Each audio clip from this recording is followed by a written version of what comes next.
नमस्कार, जय Jagannath. EHO study twin को स्वागत। आपण माने भी इंग्रजी रे कथा ही परिबे।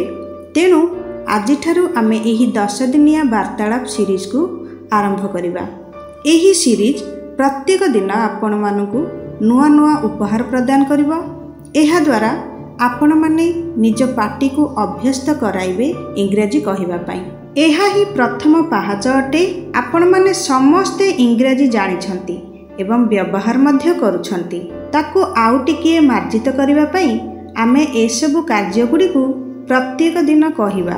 Eating, drinking, sleeping, laughing, crying, reading, writing, playing, speaking and washing. एही सबु वाक्य गुडी को कहिबा पई आमे प्रथमे निजको प्रश्न पचरिबा जे तुमे कौन करुछ।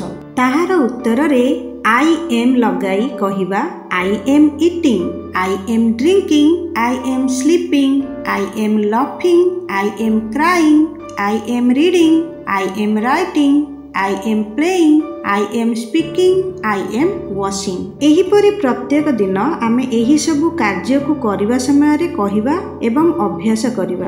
द्वितीय दिन रे आमे आउ एक वार्तालाप करिबा। धन्यवाद।